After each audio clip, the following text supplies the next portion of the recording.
For 5 straight years, one man owned the grass at Wimbledon. 5 finals, 5 trophies, 0 doubt. On the grass of center court, Roger Federer wasn't just winning, he was untouchable. A player who seemed to glide where everyone else had to run. The grass was his cathedral, and every July he walked in like he owned the deed. And then, on a gray evening in the summer of 2008, a left-handed kid from a small island in the Mediterranean walked out under those same skies and did something nobody in the sport believed was actually possible. By the time the lights had almost died, tennis would never look the same again. This is the match that changed everything. To understand why it mattered, you have to understand what the world looked like before it.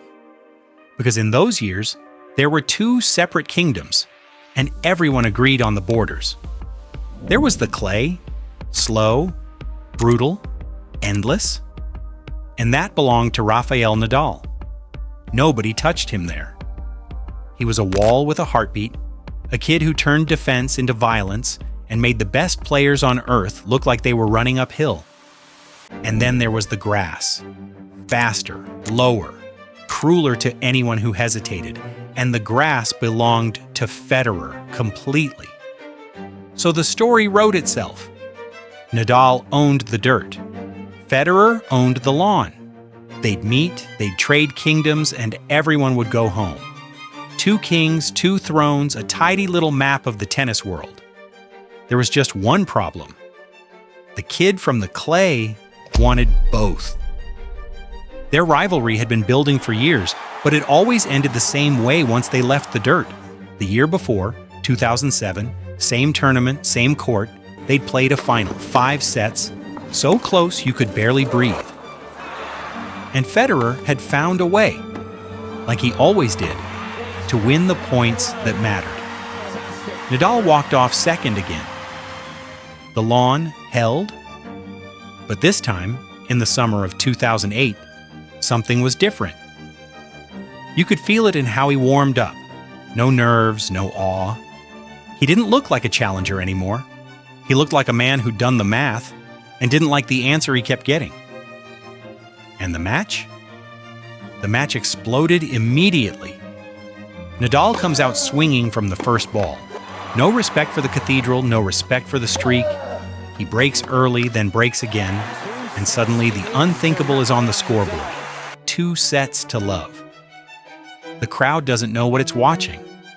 The king is bleeding, and the kid from the clay is 2 sets from burning the whole kingdom down. This wasn't supposed to happen here. And here's where most stories end. 2 sets down, the champion folds, the new guy takes the crown. Clean. Simple. But Federer didn't get 5 trophies by folding. Because just when it looked finished, the rain came. The court emptied. Both men disappeared into the dark, and the entire match hit pause, with the challenger 1 set from glory. Think about that for a second. You're 90 minutes from the biggest win of your life, and the sky just freezes time. All that momentum, all that fire, and now you have to sit in a locker room and wait. When they come back out, Federer is a different man. The 3rd set tightens. Neither man blinks. It crawls all the way to a tiebreak, and in that tiebreak, the champion remembers exactly who he is.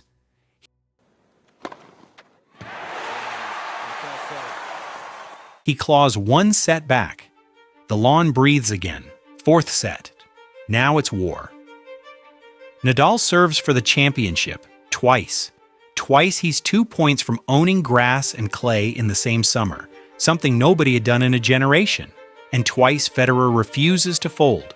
He saves a match point with a shot so absurd the commentators just stop talking. Then another. The 4th set drags into its own tiebreak, and this time Federer takes it, screaming into the night. 2 sets all.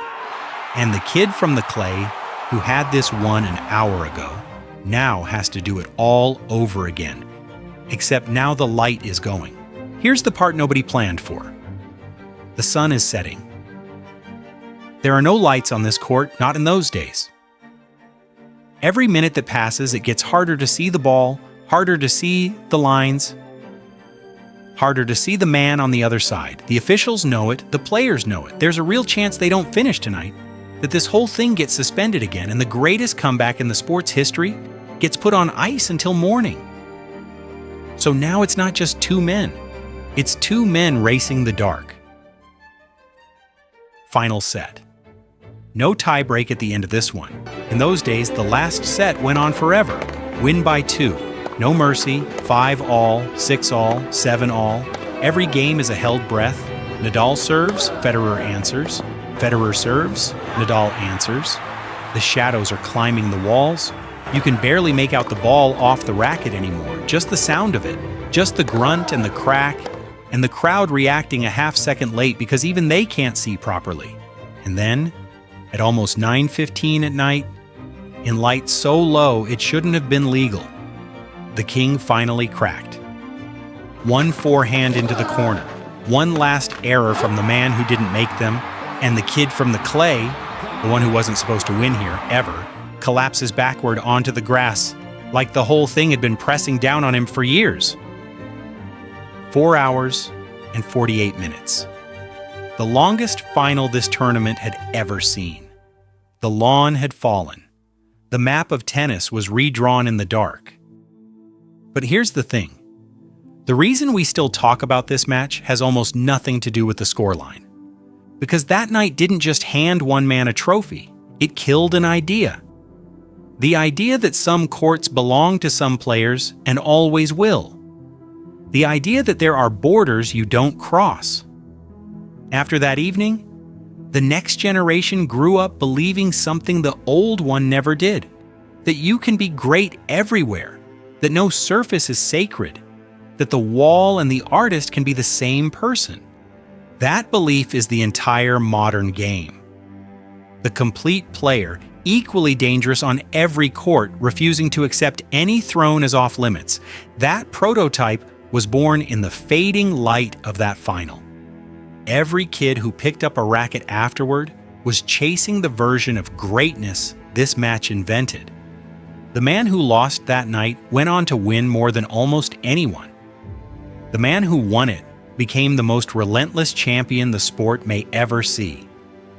Neither of them was diminished by it, they were defined by it. Two players at the absolute peak of who they were in the same hours, refusing to lose to each other, and out of that refusal, the future of an entire sport.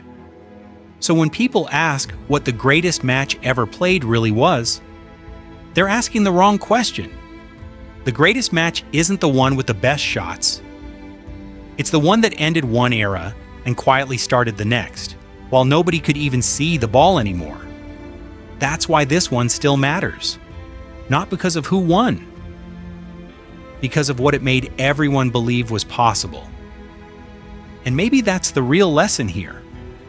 The matches that change the sport aren't the ones that crown a champion. They're the ones that rewrite the rules of what greatness even looks like and then dare the next generation to chase it. So here's my question for you. What's the next match that does it? The next night that ends one era and starts another before we even realize it's happening? Drop your pick in the comments. And if you want more stories like this one, you know what to do, subscribe, and I'll see you in the next one.